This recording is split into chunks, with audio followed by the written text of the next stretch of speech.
Então, né, estamos aqui com Daniel Correia dos Santos, que é dona da loja de vinhos Vinhoto, é sommelier, chefe de cozinha, formado em Direito, além de atuar na parte de marketing da empresa, na divulgação. Então, seja bem-vindo, Daniel.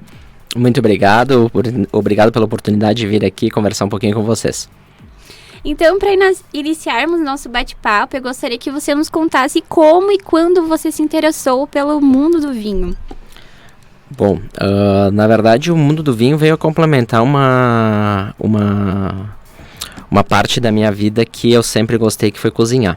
Então, cozinho desde pequeno, acabei me formando na UFSC em Direito e acabei depois migrando para a área gastronômica, onde eu fui fazer daí gastronomia.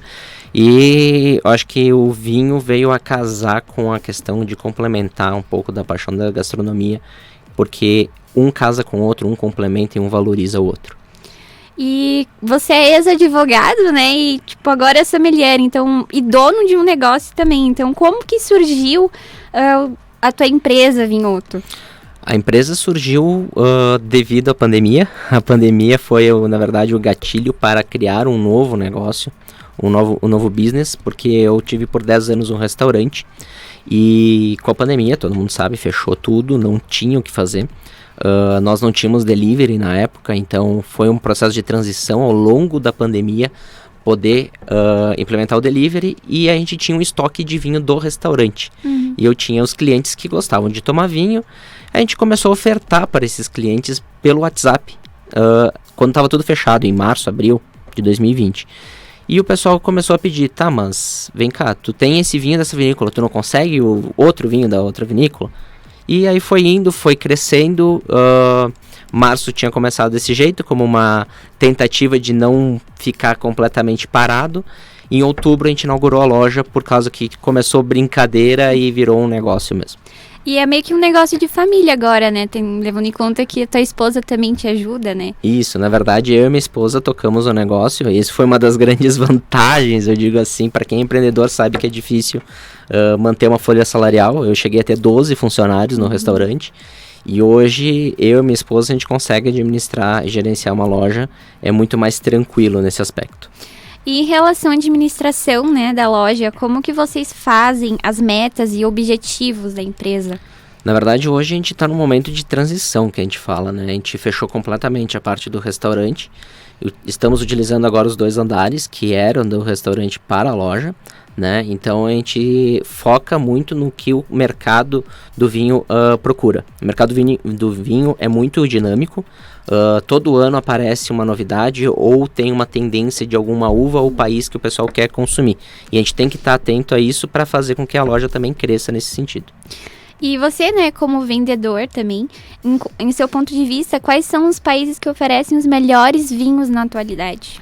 Bom, isso é um tiro no escuro, eu digo assim, é muito vago. Sim. Nesse aspecto. Eu poderia dar aqui a minha opinião pessoal, profissional ou até mesmo como lojista. Seriam 3 opiniões diferentes nesse aspecto.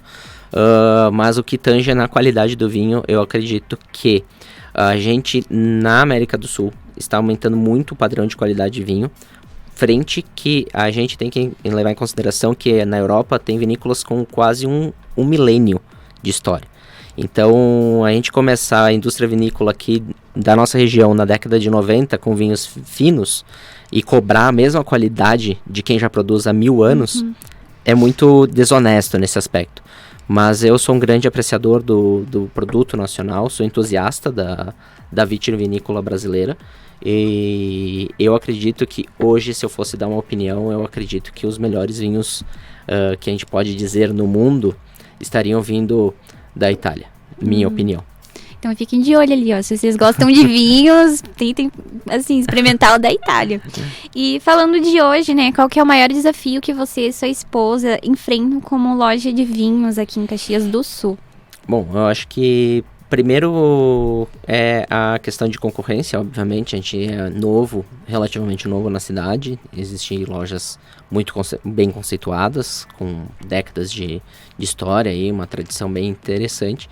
Mas ao mesmo tempo que a gente vê que a parte de renovação de sangue, eu digo assim, onde pessoas pensando de uma forma para o público mais jovem têm se colocado o mundo do vinho abrindo portas, né? Porque o pessoal às vezes olha o mundo do vinho como um mundo muito burocrático, muito sistemático, com regras, com empecilhos até mesmo para tu consumir o vinho. E às vezes não é nem o financeiro, é simplesmente o fato de achar burocracia onde não precisaria ter. É uma bebida, então a gente tem que encarar o vinho dessa forma.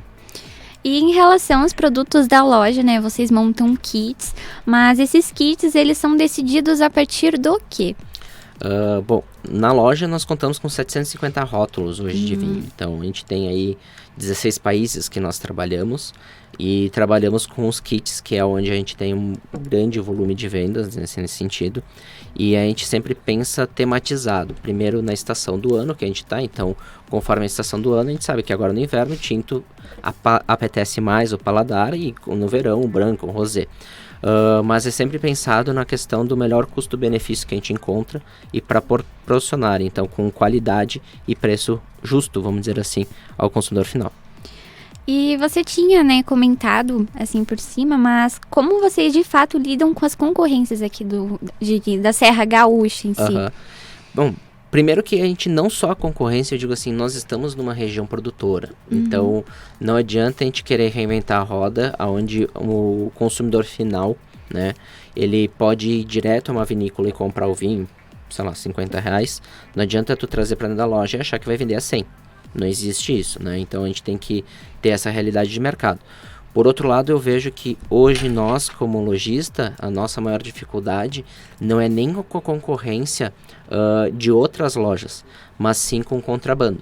Esse é um detalhe que o contrabando e descaminho eu acho que é o que mais tem interferido e o que mais tem preocupado os lojistas de forma geral aqui na Serra Gaúcha.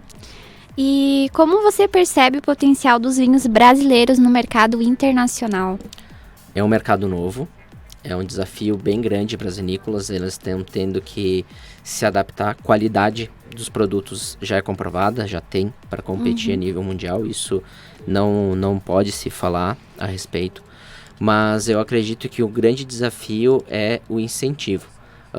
Nós estamos num país onde tem uma sobrecarga tributária muito grande e é onde o vinho brasileiro ele pode ser um expoente, sim, de qualidade para exportação. Mas ele tem que chegar com competitividade lá fora. Se o produto importado chega mais barato aqui no Brasil, como é que o brasileiro vai conseguir fazer frente ao importado lá fora? É verdade, é uma coisa para se pensar, né? E baseado na sua profissão de sommelier, isso é necessário ter alguma especialização, algum curso?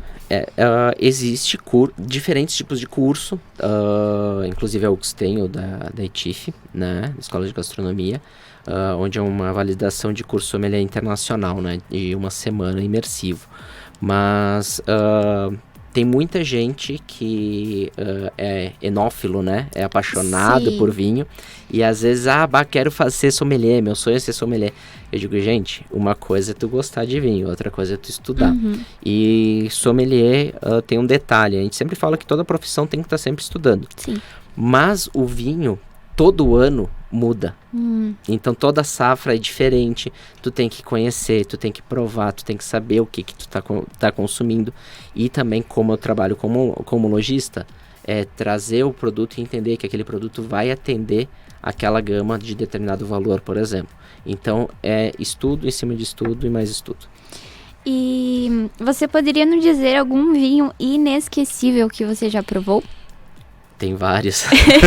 Pode citar mais de um, se quiser. Tem vários. Olha, nacional, vou falar 2 vinhos que eu acho que são acima da média. Um é o Dom Raul, da RAR, comemorativo, e de Lauren, que fizeram pro antigo Raul Randon. O outro é o DNA 99, da Pisato, que é um Merlot de Merlots, que se compara com os maiores Merlots do mundo, né? Mas eu acho que o vinho que mais tem expoência assim, de significado, que eu acho que é um vinho diferenciado, é um dos Gran Cru que eu provei italiano, que realmente faz total sentido ter o valor histórico que ele tem. E na tua loja, assim, como experiência de vendedor, digamos, tu percebeu alguma característica específica que as pessoas, tipo um padrão, assim, que as pessoas sempre compram? Tipo, isso é muito comum as pessoas comprarem. A gente trabalha com sazonalidade, que nem eu falei. Então, tipo, o que as pessoas sempre compram? Se a gente for falar verão final do ano, é espumante. Não tem. Isso é comum, né? O consumo. Mas agora que tá chegando o frio, é o tinto. Agora eu acredito que o pessoal tá abrindo um pouco mais a mente, mas é Merlot, Cabernet e Carmener. Essa trinca ali, eu acho que dificilmente é batida. O Chardonnay dos brancos é o que as pessoas já chegam pedindo o varietal para ver o que tem na loja. E em questão dos vinhos, né? Existem variedades de vinhos, vinho tinto, suave. Tu poderia explicar um pouquinho, assim, o que... Porque eu, por exemplo, eu fico bem confusa com isso, sabe? Agora, então, tipo assim... Tipo. Sim, porque existem vários, assim. Certo. Bom, de forma sucinta, a nomenclatura de seco, demi-sec e suave é pela graduação de açúcar, tá? Então, quanto mais açúcar tem um vinho, mais suave ele vai ser, no caso, mais doce. A nossa legislação, cada país, só para pontuar, não entrando em termo técnico, tem a sua legislação. O que acontece muito é que se tu vai para a gôndola do mercado ou para a gôndola de alguma loja, principalmente os vinhos importados, atrás está escrito meio seco, tá? Porque a nossa legislação é muito rígida no aspecto de quantidade de açúcar por litro. Então, quando é seco, tem que ter no máximo ali 8 gramas, e é aquilo ali, e não pode ter mais do que isso. Então, quando passa disso é meio seco, e acima de se não me engano, 46 gramas já vira um vinho suave, por litro de vinho. Então, a gente tem essa questão que faz a diferença na hora de escolha do vinho. Quer dizer que o vinho suave, o meio seco, é pior, tem menos qualidade que o vinho seco? Não necessariamente. Inclusive tem vinho suave e vinho meio seco, que na verdade é açúcar residual do processo de fermentação da uva. Então não foi adicionado açúcar, caldo de cana dentro do vinho. Tu tá tomando o açúcar da uva. Mas isso depende daí do processo de elaboração, o tipo de vinho que a gente quer obter. Isso tudo passa por um processo assim. Essa seria a síntese de diferença entre vinho seco, suave e demi-sec. E em relação, né, as pessoas falam, tipo... vinhos antigos são os melhores, assim. Quanto mais velho, melhor. Quanto mais velho, melhor. Poderia nos explicar do porquê disso? Isso é mito, fábula. É mito? Olha, é verdade. Eu também. Na verdade, então, assim, o que acontece? A gente tem que entender que os vinhos, de maneira geral, tem duas separações. Vinhos jovens e vinhos de guarda, tá?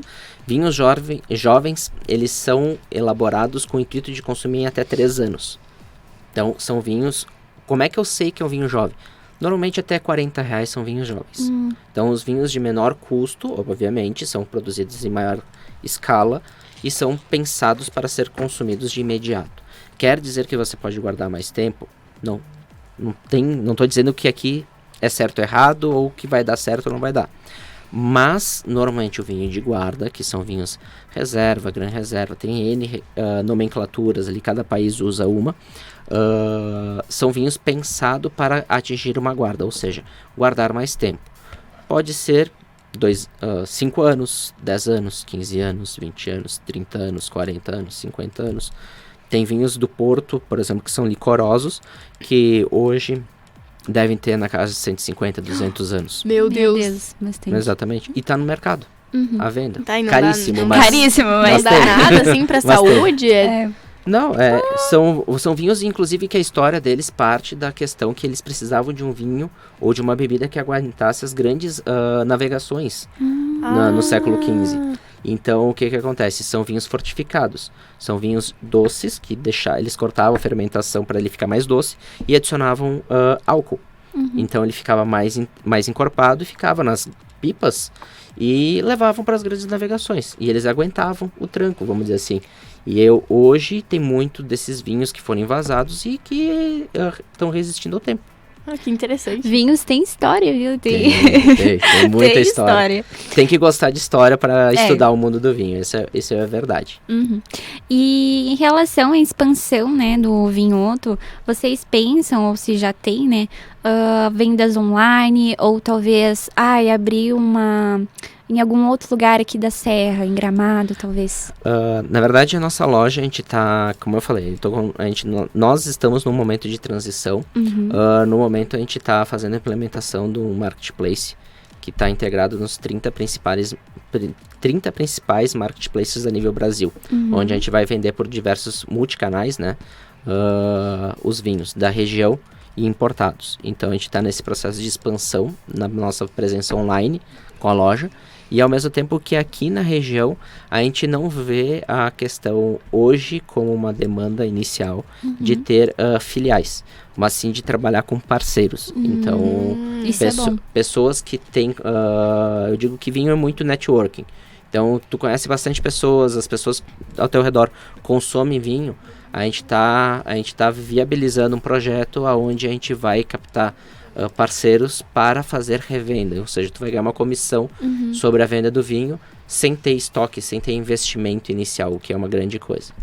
E fugindo um pouquinho do assunto de vinhos, ouvimos falar que você já teve uma tapiocaria e tem pessoas que perguntam assim pra você, tu vai voltar? Sim, a gente teve por 10 anos o restaurante, a Tapiocaria Caxias, foi a primeira e única tapiocaria que teve aqui em Caxias do Sul. Mas hoje nossos planos não é de voltar com a tapiocaria. O restaurante foi muito bom, a gente construiu a base de tudo que a gente tem hoje com o restaurante, mas como nasceu a nossa pequena, agora o foco virou vinho. E para finalizar, para abrir também espaço para perguntas, nos recomenda um vinho dessa loja para esse clima de inverno, para comer com uma tabuinha assim de queijo. Uma tabuinha de queijo. Olha, então vamos lá. Castelo Amaro e Cabernet Franc. Agrada quem está começando no mundo do vinho, que não é tão agressivo, mas ao mesmo tempo quem já toma um vinho mais encorpado também vai gostar dele. Ai, que legal. Eu vou fazer uma pergunta, aproveitando. Tu comentou, a gente estava conversando antes, né, que tu fez direito e depois tu mudou totalmente o rumo, assim. Eu queria que tu comentasse um pouco, tanto como foi essa transição, né? Porque eu acho que é difícil de transitar, assim, nessa sociedade que a gente tá hoje. Tem alguma dica pra quem tá passando por uma mudança, tipo, desse nível, sabe? Eu acredito que, assim, quando as oportunidades te aparecem, tu não pode deixar elas passar, tá? Então, eu decidi mudar de rumo pelo simples fato que é o seguinte. Eu trabalhei 2 anos na área. Não estava tendo uma realização profissional e financeira, principalmente financeira, e eu sempre gostei de cozinhar. E eu vi uma oportunidade, agarrei e fui. Muito sem saber como é que ia ser. Podia dar muito certo, como poderia dar muito errado. E deu muito certo. Então, que bom. Tipo, eu acredito que assim, foi a mesma coisa agora com a pandemia, fechou, e eu não tinha para quem reclamar. Foi uma ordem que veio do Estado, então tá fechado. Sim. É pra mim, é pro fulano, é pro ciclano, é pra todo mundo. O que eu vou fazer? Eu tenho minhas contas, eu tenho minhas obrigações, eu tenho minha família, eu tenho minha casa, tenho tudo pra sustentar. O Estado não vai me dar dinheiro pra pagar isso. Eu preciso fazer alguma coisa. E, tipo, aquela coisa. O gatilho vem e tu corre atrás. Então, tem algumas coisas que tu tem que ter um pouquinho de coragem, um pouquinho de colocar a cara ao tapa, sair um pouco da zona de conforto. Aí o pessoal diz, zona de conforto, mas eu não tô na zona de conforto. Sim, mas daqui a pouco a zona de conforto é o simples fato de todo dia 5 tu receber um salário. Por mais que tu tenha se empenhando, tá trabalhando, se dedicando à empresa que tu trabalha, mas tu vê que não tá te realizando. E às vezes isso aí, ao longo prazo, vai te fazer uma diferença enorme. E em relação ao apoio, né? Porque eu acho que é bem difícil, assim, as pessoas às vezes fazer uma transição bem grande, assim, ainda mais tipo de um ex-advogado para um sommelier, né? Você teve esse apoio, assim? Familiar, o que eu escutei do meu pai foi que eu deixei de ser doutor para me queimar na frente da panela de um fogão, né? Então, do meu pai teve uma reprovação muito grande nesse aspecto. Que imagina, meu filho era doutor, advogado, e hoje ele é cozinheiro, né? Então, tipo, não vê como o restauranteiro como uma profissão. né? O pessoal fica naquela, tipo, o cara tá lá escondido no restaurante. Não é escondido, realmente. A parte de ser dono de restaurante envolve, às vezes tu acorda às 5 horas da manhã e termina 2 horas. Sim. Né? Porque tu tem que fazer SEASA, fazer compra e tudo mais.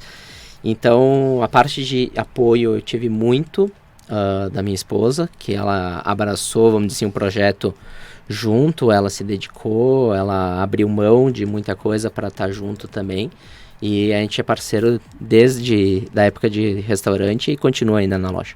Eu acho que isso é importante, né? Ter alguém que possa te apoiar, assim. Então, por mais que tenha uma dificuldade, tu continua, porque tem essas pessoas que ficam com você, né? Sim, exatamente. Então, muito obrigada, Daniel, pelo nosso bate-papo. Foi bem interessante também saber a questão dos vinhos, porque eu particularmente não sabia. Sim. E a recomendação também, eu anotei. Aí eu vou ver, talvez o dia que o salário cair, a gente faz uma vaquinha pra poder... Janta da agência. Janta da agência com tabuinha de queijo e o vinho. Mas a gente pode fazer o encontro lá, a gente já tá recebendo o pessoal lá dentro da loja. A gente tem confraria dentro da loja, onde a gente justamente ensina sobre o mundo dos vinhos para quem tá começando, para quem quer, ou para quem já entende, mas quer experimentar rótulos novos. E lá na loja a gente faz as degustações para conhecer, para falar sobre os vinhos. Até porque eu sou uma pessoa que quase não falo, né? Então a gente acaba sempre trocando uma ideia. Mas quando precisarem de alguma coisa, o Vinhoto tá lá de portas abertas.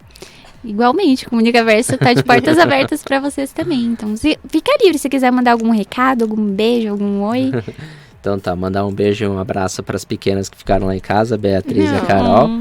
E para todos os ouvintes aí que estão nos escutando, quando precisarem de um vinho aí, procura @vinho.to no Instagram, que a gente sempre gera conteúdo legal também. Falando sobre o mundo do vinho, algumas partes de humor também bacana que a gente acaba fazendo lá no marketing ali da loja. Sigam lá, gente, fiquem sempre de olho que ele posta kits lá também. Então, enfim, muito obrigada, Daniel. Agradecemos muito a tua presença aqui hoje. Muito obrigado.